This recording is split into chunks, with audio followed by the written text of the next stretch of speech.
Hey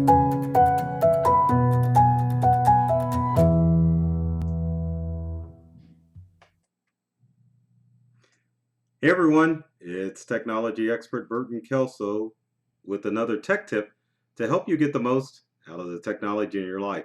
Today we're talking about how people can get a hold of your passwords. Cyber criminals are out there and they're always looking for ways I can't believe I'm tongue tied, to get to your passwords. I mean, there's many sort of ways that people can get a hold of those passwords, and we're going to take a quick look at those ways and show you tips on how to keep yourself safe from the hackers that are out there on the internet. We're going to switch screens and take a look at ways to stay safe. The first and foremost, the number one way that people can get a hold of your passwords is through brute force. And brute force is basically a method where hackers will utilize software or their own manual labor in order to guess what your password is.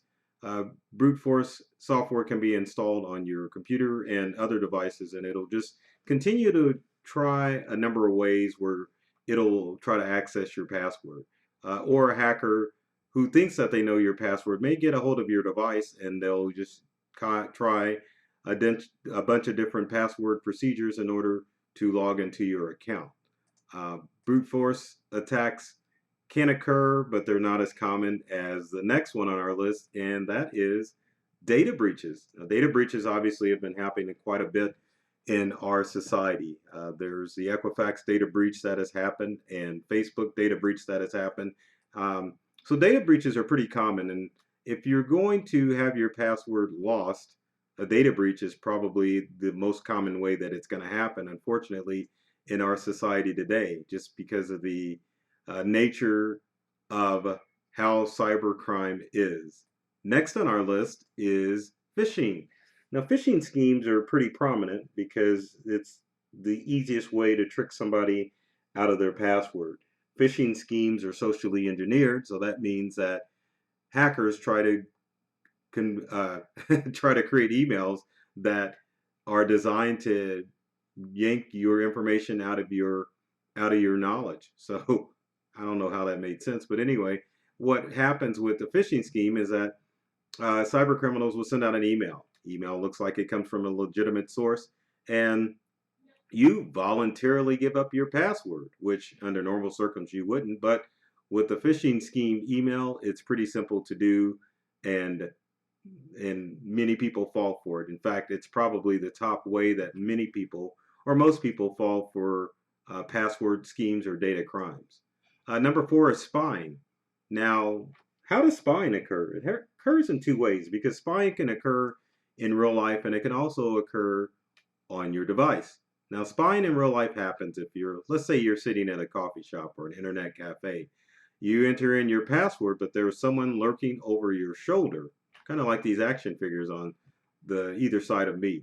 And with spying, people can figure out what your password is on your mobile device, such as a laptop, or if you've got an Android device and you use the pattern, cyber criminals can figure out that pattern, steal your device, and then they've got access to all of your data. So buyer beware when you're out and about. There are people spying on smart devices in order to figure out what passwords are. And then finally, the final method that people figure out your password is through guessing. Now, guessing, you might think, well, no one's going to guess my password because I've got a pretty secure password, right? Well, the problem with that was many people will use common objects for passwords. And with many of us getting on social media, we start to share parts of our life that could equate to our password in our social media posts. So if you have children or a dog or a cat or any other pet that you name, people will use those names in order to create a password. So after a few guesses or perusing your social media accounts, hackers can kind of figure out what your passwords are, and they can guess and get into your important account information. Also, if it doesn't seem that you're a secure person, then hackers can kind of guess that maybe you used a commonly used password, such as a birth date or just a common phrase, as your password.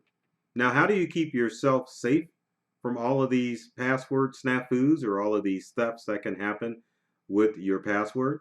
Well, it's pretty simple. Number one, you want to use complex passwords. If you use just a standard 4 character or 8 character password, you put yourself at risk. You want to use a password that's got at least 10 characters or more, and perhaps you want to start using a passphrase as a password. A passphrase is 2 words put together, uh, probably followed up with some numbers and special characters that have no relation to each other. So maybe you could create a passphrase called Stinky Monitor 2018, or another one that says Carbon Chicken 2017. But those are examples of some passphrases that you could use in order to keep yourself safe.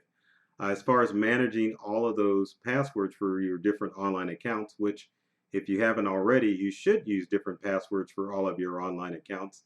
But to manage those, you want to use a password manager such as LastPass, or you can even use the password manager built into Google Chrome, which will allow you to keep your password safe. The next thing you want to do is if there is a data breach in the news, you want to make sure that you go through and change your passwords. Many people will read about data breaches, but they fail to take steps to keep their accounts safe when there is a data breach.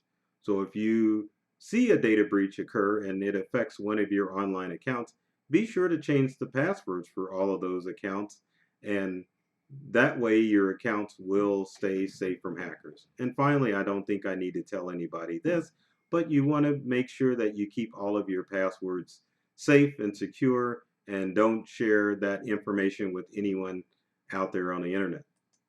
So if you've got comments or questions, leave them in the comment section below. I'd love to hear from you to find out what tech tips that you would like me to cover in future videos. And I hope this tech tip about passwords will remind you to change your password if you haven't done it in a long while. Speaking of, I'm going to go a stretch with this. Speaking of passwords, you should subscribe to our YouTube channel at Integral or myself, Burton Kelso, the technology expert. That's a horrible lead in, but if you want to keep up on the latest tech tips and tricks, be sure to follow us on YouTube and follow us on all of the social media channels out there. So do many things to make you smile, and make sure that you take care of yourself, and stay tuned for the next tech tip out there. Thanks for watching.